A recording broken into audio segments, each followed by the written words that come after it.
Oh, what benefit is it on YouTube? Because I can put it on my short sale a lot He easier. thinks it's got, yeah.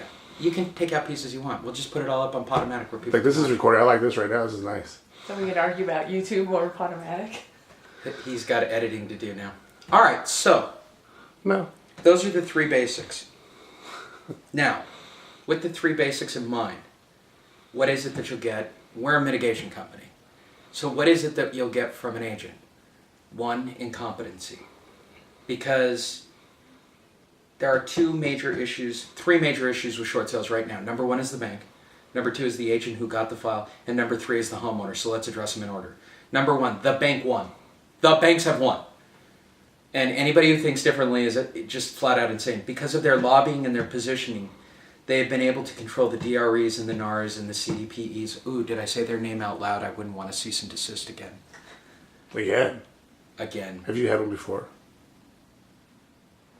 Whatever. SFR, NAR, they're all influenced by lobbying and position, and it starts with attorneys.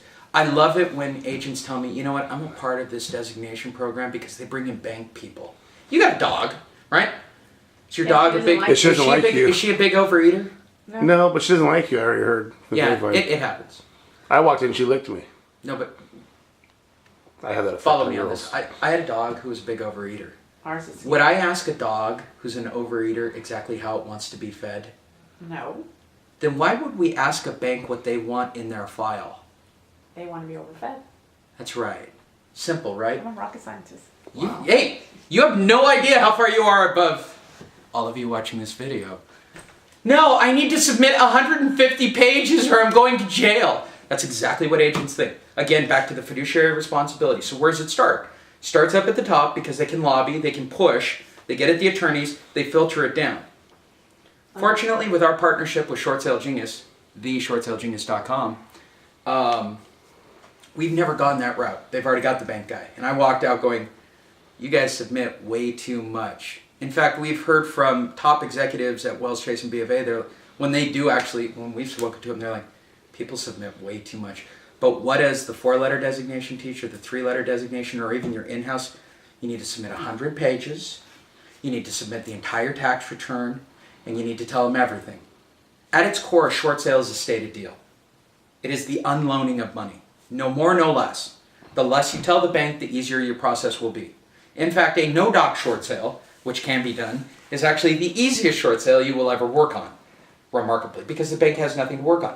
So why would the bank, our first entity, want so much information that they're not even going to use to determine whether or not they're going to take their short sale? To determine whether or not you're going to take a short sale, you need a value, you need the front page of the offer, you need a HUD, maybe a hardship letter. That's all a final person will ever see on the file. What's the rest of that file for? Anyone? Anyone? The camera can't answer. It's fluff. Close. I thought that until recently when I was driving to Vegas on one of my many trips out there. It was a Sunday night when I was struck by lightning through the window of my car. And I went, they're building portfolios so that they can chase deficiencies on the back end. Because the more information they have about a homeowner, the more they can collect from them on the future. So now instead of selling off bundles of notes, they can sell off bundles of deficiencies.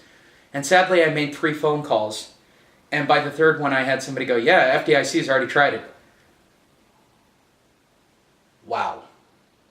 So instead of selling collectionary items of notes, now on the back end, they can sell off their deficiencies in bulks because they have complete packages. Makes sense. Mm-hmm. So what's our goal when representing a homeowner, being an advocacy?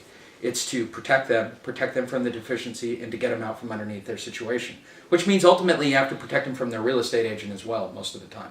And I know people watching this are getting offended. It's not your fault. I mean, nobody ever played ball at the beginning, and I think the banks wanted it that way. I think they wanted the chaos to ensue. It could have been very simple for Wells, Chase, and B of A to put a formalized training up on a website and said, this is the way we did it. In fact, about a year ago, when HAFA came out, I thought everybody would be pretty hipped in and go, this is the process. Because HAFA really does give away the basic guidelines of how short sales work. But nobody really listened to it. And that's only because 342 HAFA deals closed. It was a failed program from the very beginning.